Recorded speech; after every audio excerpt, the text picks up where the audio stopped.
एक मुसलमान मानता है कि जो कुरान में लिखा है वो सत्य है, अंतिम है। एक ईसाई मानता है कि बाइबल में जो लिखा है वो सत्य है। हिंदू मानते हैं कि वेद, उपनिषद इत्यादि में जो लिखा है वो सत्य है, जबकि अंधभक्त ये मानता है कि जो व्हाट्सएप पर आया है वही सत्य है, वही अंतिम है। अद्वैतवादी वेदांती लोग कहते हैं ब्रह्म सत्यम जगत मिथ्या, यानी ब्रह्म ही सत्य है और ये सारा संसार मिथ्या है, जबकि अंधभक्त कहता है व्हाट्सएप सत्यम जगत मिथ्या, व्हाट्सएप के अलावा सब कुछ मिथ्या है। जो व्हाट्सएप पर आया है वही सत्य है, वही सूचना है, वही समाचार है, बाकी सब विपक्ष का दुष्प्रचार है। प्रणाम अलैकुम दोस्तों, आज हम अंधभक्त की पहचान करना सीखेंगे। जाने माने व्यंग्यकार हरिशंकर परसाई जी ने बताया था कि प्रचंड मूर्ख होना अंधभक्त होने की अनिवार्य शर्त है। ये परसाई जी के समय की बात थी, तब से अब तक अंधभक्तों का प्रोफाइल काफी बदल गया है। एक अनपढ़ जाहिल जमूरे के नेतृत्व में उन्होंने नीचता की नई ऊंचाइयों को छू लिया है। आज के अंधभक्त सिर्फ बेअक्ल, बेवकूफ और बेशऊर ही नहीं होते, बल्कि बेशर्म, बेहया और बेगैरत भी होते हैं। नफरत और अदावत एक अंधभक्त की शख्सियत से ऐसे जुड़ी रहती है जैसे एक अनरजिस्टर्ड दंगाई संगठन से गांधी की हत्या का पाप जुड़ा हुआ है। बहरहाल दूसरे धर्म वालों के साथ साथ अंधभक्तों की कागज, कलम, किताब और कॉमन सेंस से भी अदावत होती है। अंधभक्त ज्यादातर समय वर्तमान की ताजगी के बजाय अतीत की सीलन और घुटन में जीते हैं, लेकिन अतीत और इतिहास का ज्ञान वो इल्म वालों से नहीं बल्कि फिल्म वालों से हासिल करते हैं।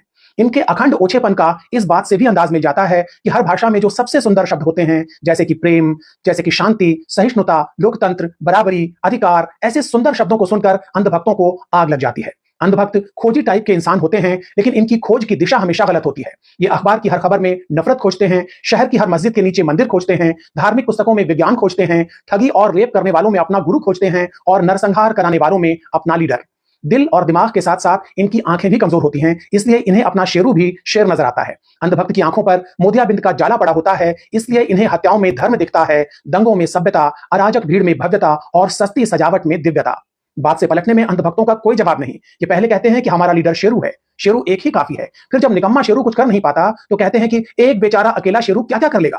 अंधभक्त अटूट, असीम, अपार फुर्सत वाले, निठल्ले, नाकारा और नालायक लोग होते हैं। ये ऐसे प्राणी होते हैं जिन्हें जिल्लत में ही लिज्जत यानी अपमान में ही आनंद की अनुभूति होती है। इन्हें सिर्फ हम, आप और इनके घर वाले ही नहीं, बल्कि इनका अपना लीडर भी बार बार जलील करता है। मिसाल के लिए अंधभक्त मजारों और दरगाहों को धर्मांतरण का अड्डा बताते हैं, लेकिन उनका लीडर अजमेर वालों के यहाँ चादर भेज देता है। अंधभक्त हमारे बापू यानी गांधी जी को गरियाते रहते हैं, लेकिन उनका बापू यानी उनका लीडर हमारे गांधी की समाधि पर फूल चढ़ाने राजघाट चला जाता है। इस तरह अपनों और परायों सभी से जलील होना अंधभक्तों की नियति है। आप सभी से निवेदन है कि अंधभक्तों से खुद दूर रहें, अपने बच्चों को दूर रखें, लेकिन उनसे नफरत न करें, बल्कि उन पर तरस खाएं। सूचना जन गण मन के हित में जारी। इस वीडियो को बनाने में सोशल मीडिया के दोस्तों ने इनपुट्स दिए, उन सभी का शुक्रिया।